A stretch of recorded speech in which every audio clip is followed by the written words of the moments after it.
Hey everybody, welcome to Always Bored, Never Boring. I just wanted to make a quick video today just to talk a little bit about what's happening on the channel at the moment. Anybody who has followed any of my painting guides will know that I tend to do things the traditional old-fashioned sort of a way. And really that's not ever likely to change. And in particular when I'm painting Oldhammer stuff, Advanced Hero Quest, Space Crusade, Advanced Space Crusade, Dungeon Quest, I like to do things the way I used to do things when those weren't Oldhammer, when they were just Warhammer.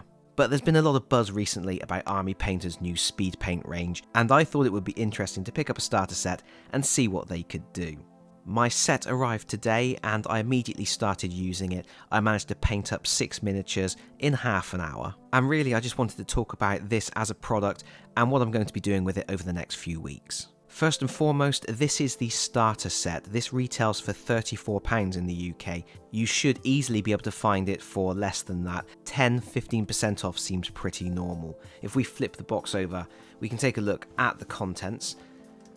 The 10 paints that are included are Pallid Bone, Zealot Yellow, Fire Giant Orange, Blood Red, Hive Dweller Purple, Highland Blue, Orc Skin, Crusader Skin, Hardened Leather and Gravelord Grey. And that's a pretty decent mix. That's 10 paints in total, and I think they've covered all of the major bases there. I was originally intending just to get this starter set and to use just those colours for the project I have in mind, but after thinking about it for a little bit, I did think there were possibly a few little gaps in this selection. First of all, Hardened Leather is the only brown they have there, and I know there's also a darkened brown in the range, and I was a little bit concerned that with the amount of wood I was going to be painting, everything was going to end up with that sort of bright orangey leather look. So I thought there might have been space in this set for a darker brown than that. Also, although they have grey, there is nothing that covers white or black, and there are products in the range that do cover those as well. So while my initial intent was just to get the starter set, I have subsequently ordered some of the dark brown and the black and the white as well. I think with those 13 paints, I pretty much have all of my angles covered. The paints themselves are 18mm pots, and they are your standard Army Painter pots, but they come preloaded with mixing balls, which is pretty good. It's nice to have those in there. If anybody has messed about with normal Army Painter stuff, it can take an age to get them to mix well if you haven't got mixing balls in there, or if you haven't taken the top off and stirred them with something. And I do think the mixing balls are essential because this is a heavily pigmented paint. And the other thing you get in the set is a Wargamer Monster brush, and these are good brushes. Anybody who has ever bought a Games Workshop paint set and got one of their beginner brushes, one of their starter brushes, this is a whole different ball game. These paint brushes are really nice, and I will be using this brush all the time. It's a decent product.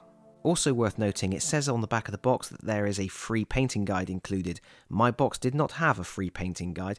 There is a free painting guide online, there's a PDF, but it doesn't have anything about speed paints in it. There are no actual instructions really on using speed paints in this box, other than a small leaflet on how to mix them, how to shake them up to get a good mix of paint and medium. However, on the back of the box there is a QR code. If you scan that, you will be taken to a YouTube page which has some decent tips on getting started. And as I mentioned, I have already got started. I painted 6 miniatures in about half an hour. To begin with, I grabbed 2 miniatures that I have had sitting around for ages that were actually primed with Corax White. They're actually miniatures from Bot War, and I used them really just to test what I was doing with these paints, how they flow, to get an idea of the consistency of them. And as a result, these miniatures are a little bit rough. You can see there's quite a lot of tide lines where I immediately was applying too much paint. Some of the areas are darker than others. There's actually 4 different paints on this miniature. There is the grey, the orange, the blue and the yellow. And I would say, all told, brush in hand, 5 minutes for this miniature. And you can see on some of the surfaces there's already an indication of what you can get. There's some dark shading there. There's some highlights on the edges. There's an indication of what the product can do. And as I said, this is over Corax White. Army Painter recommends you use this product over their matte white. However, they also say you can use it over their bone or their necrotic flesh. I have already tested it over bone, And here is the second Bot War miniature that I worked on at the same time as that first one. Already I was improving in how I was applying them. I do think that possibly there may be an issue with applying these over large flat surfaces. Too early for me to say really, but there definitely seems to be more pooling and things when there are less details, as you would expect, I guess. But I was pretty happy with this one. I was really just slapping the paint on these, to be honest. You can see there's even areas where I've got a little bit of the paint from one of the other colours on there. I didn't bother cleaning it up, over painting it, or anything like that. But I would say for 5 minutes of painting, that's okay. I mean, you're looking at round about the standard there of something you might get in a pre-painted range. It's certainly tabletop quality. If you had a whole bunch of these you wanted to paint up quickly, you could certainly do that with this. But do bear in mind, this was my very, very first attempt at putting this paint on a miniature. After dealing with those blocky miniatures, I moved on to something with a little bit more detail. Fans of Cursed City may recognise this, and there will be a separate video going up on the channel showing me painting these along with the other objects of interest, the other mysterious objects that you get in the game, because this is what I'm going to be doing with my speed paint set. I'm going to see how quickly I can paint Warhammer Quest Cursed City.